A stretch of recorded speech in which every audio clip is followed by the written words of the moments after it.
And lights. I'm ready. Hello, YouTube. How are you?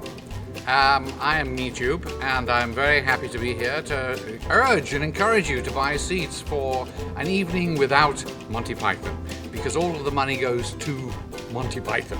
Well, not all the money, some goes to the actors. Okay, we're ready for actors on stage for dancing.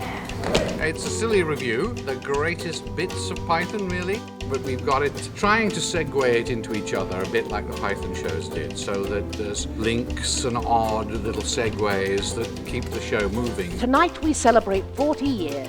Yes, the Ruby Jubilee of Monty Python. Well, you're going to ask me who's in the cast, and the answer is Jane Leeds and Frasier. What? Camping up! Jeff Davis, from Whose Line Is It Anyway? Our chief weapon is surprise. Surprise and fear. Alan Tudyk Off the comfy chair! and Rick Holmes, who were both Lancelots in Spamalot, though not at the same time. Jim Piddock was, of course, from Best in Show. There was only one Messiah. I know that, we all know that, but what about a bit of artistic license? Obviously, I picked the sketches, and I picked sketches that I really like, that I could stand watching being rehearsed. Now, that seemed a lot more natural for you and easier. Should we just mark it so we know what we're doing? You'd see Spam, you'd see Lumberjacks, Sing! you'd see Bruce's. Hey! Rude songs aplenty, as you can be sure from me. I very cunningly pick very funny people, so there's very little directing required. Would you try one if you just bend down in front of us like that? Would that not work? Would that be easier? I have B.T. McNichol, who co-directs it with me.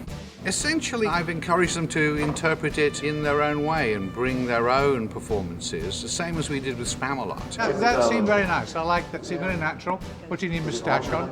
Yeah. Someone like Rick Holmes, who's killed in Spamalot for 2 years, does the same thing when he gets hold of a Python sketch. Don't touch it! Were you happy with that, Rick? Yeah. It's really funny, Alan. They bring it into themselves and make it work for them, which is the secret of all great comedy. Aye, and you try telling the young people of today that, and they won't believe you. They won't.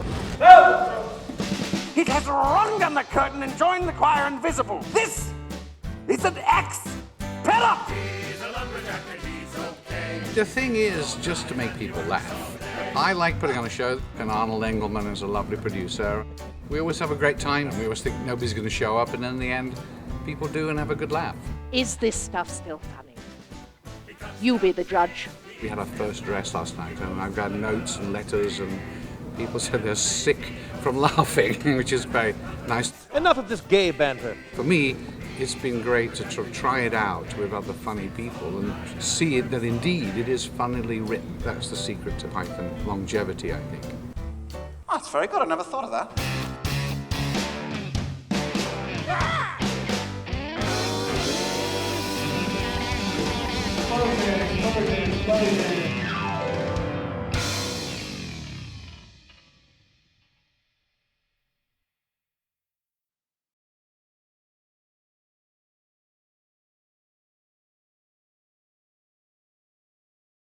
Any questions?